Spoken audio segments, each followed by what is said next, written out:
بسم اللہ الرحمن الرحیم۔ السلام علیکم۔ اقرا حفاظ سیکنڈری اسکولز پشاور زون۔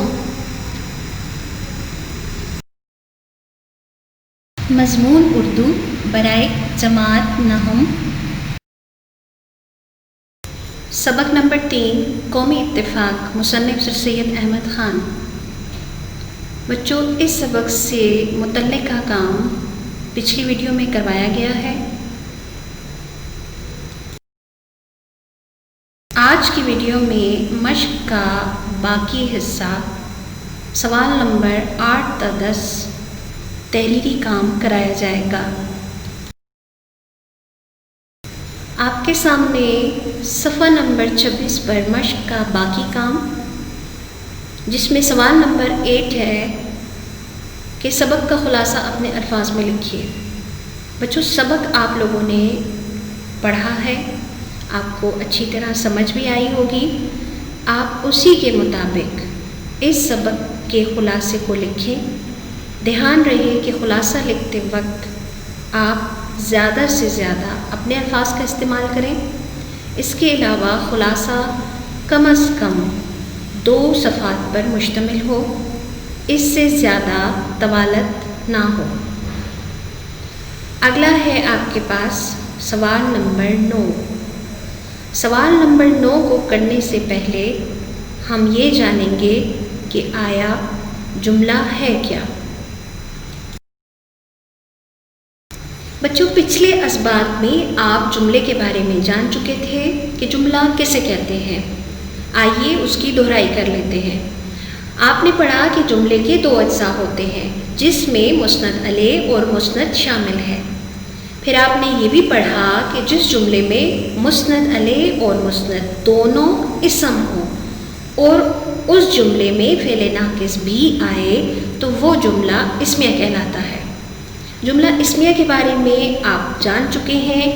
آپ یہ بھی جان چکے ہیں کہ جملہ اسمیہ کے بنیادی اجزاء کون کون سے ہوتے ہیں، مطلب ایک جملے میں کتنی چیزیں شامل ہوتی ہیں۔ تو جملہ اسمیہ میں 3 چیزیں شامل ہوتی ہیں، جن میں مبتدا جسے مسند الیہ کہتے ہیں، خبر جسے مسند کہتے ہیں، اور فعل ناقص۔ جملہ اسمیہ میں ان تینوں اجزاء کا ہونا ضروری ہے۔ تو جملہ اسمیہ کو آپ اچھی طرح سمجھ چکے تھے۔ آج کے سبق میں ہم جملہ فعلیہ کے بارے میں پڑھیں گے۔ جی بچوں، تو جملہ فعلیہ کسے کہتے ہیں؟ ایسا جملہ جس میں مسند الیہ تو اسم ہو، یعنی کہ کام کرنے والا، جسے ہم فاعل بھی کہتے ہیں، مگر مسند میں کوئی فعل پایا جائے، یعنی کہ خبر میں، وہ جملہ فعلیہ کہلاتا ہے۔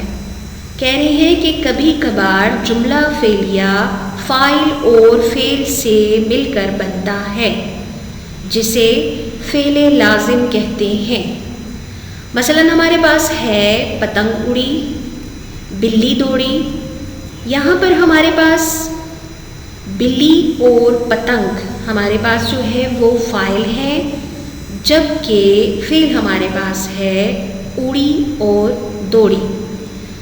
پھر آگے کہہ رہی ہے کہ اور جب فعل فاعل کے ساتھ ساتھ مفعول بھی آئے، یعنی جس پر کام کیا جا رہا ہے وہ بھی جملے میں موجود ہو، تو ایسا جملہ فعل متعدی بھی ہوتا ہے۔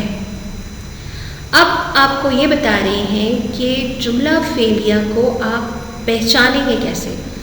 ایک جملہ آپ کے سامنے موجود ہے تو اس کی پہچان کے لیے کہ آیا یہ جملہ فعلیہ ہے یا اسمیہ ہے، تو اس کو آپ کیسے پہچانیں گے؟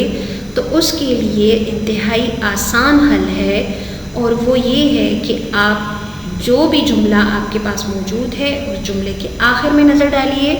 جملے کے آخر میں اگر آپ کے پاس الف کا استعمال ہوا ہو، یعنی کہ پڑھا، چھوٹی یہ کا استعمال ہوا ہو، یعنی گئی، سوئی، کھائی، یا پھر بڑی یہ کا استعمال ہوا ہو، جیسے سوئے، بھاگے، دوڑے، کھائے، اس قسم کے الفاظ استعمال ہوئے ہوں تو وہ لازماً جملہ فعلیہ ہی ہوگا۔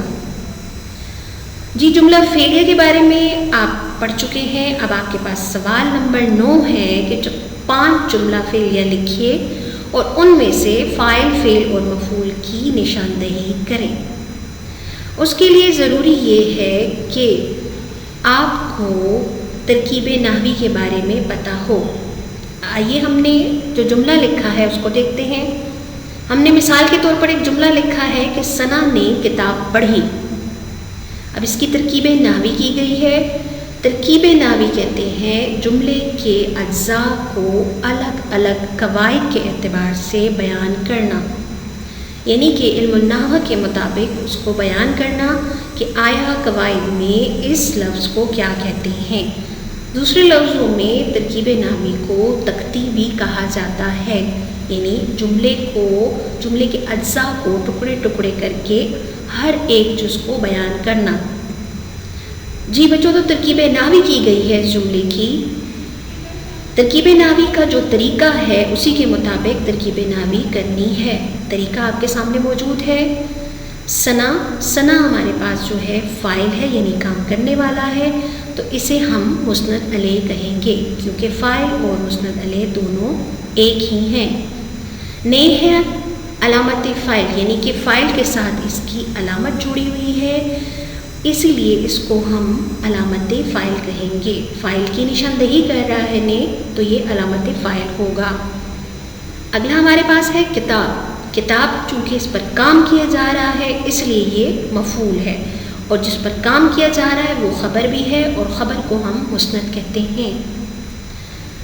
فعل ہمارے پاس ہے پڑھی، تو ہمارے پاس یہ جملہ مسند اور مسند علیہ سے مل کر جملہ فعلیہ ہوا۔ امید ہے کہ آپ کو جملہ فعلیہ کی اچھی طرح سمجھ آئی ہوگی۔ ایک مثال ہم نے لکھ لی تھی، باقی آپ نے مثال کے مطابق جملوں کو مکمل کرنا ہے۔ سوال نمبر 10، اقتباس کی وضاحت۔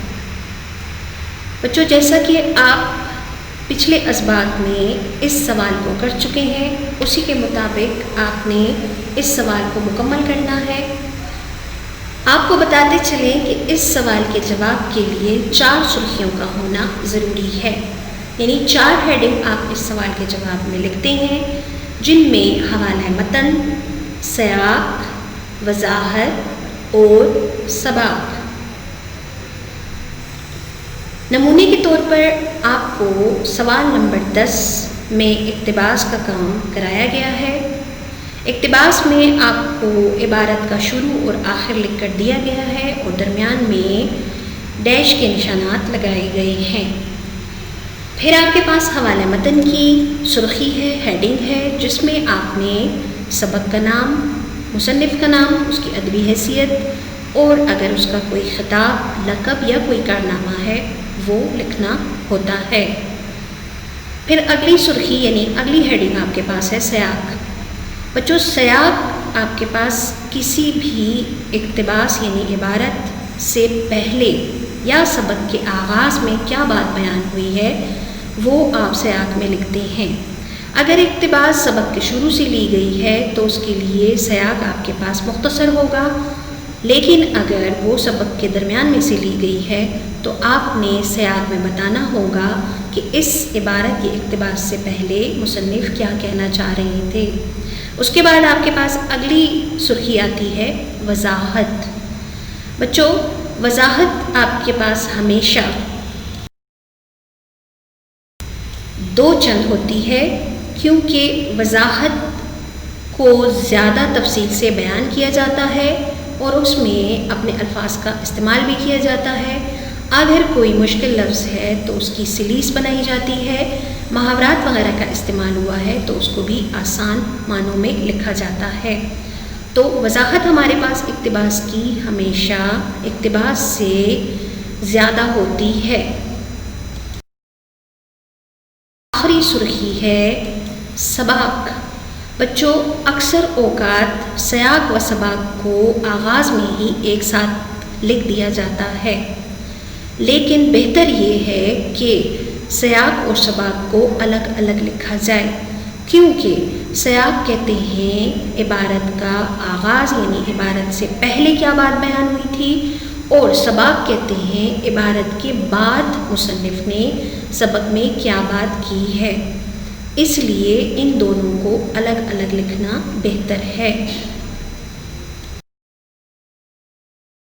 بچوں، آپ کے پاس جتنا بھی تحریری کام ہے وہ نوٹس میں موجود ہے، جو کہ آپ کو مہیا کیے جائیں گے۔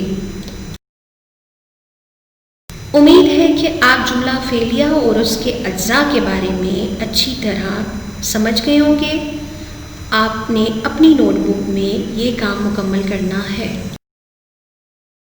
گھر کا کام ہے آپ کے پاس، صفحہ نمبر 26 ہی ہے، سوال نمبر 9، جس میں آپ نے 4 فعلیہ جملے لکھنے ہیں۔ مثال آپ کو سمجھائی گئی ہے، اسی کے مطابق کام کریں، اور پھر سبق کا خلاصہ جس طرح آپ کو بتایا گیا ہے اسی طرح آپ نے لکھنا ہے۔ انشاءاللہ اگلی ویڈیو میں اگلے درس کی تدریس کریں گے۔ شکریہ۔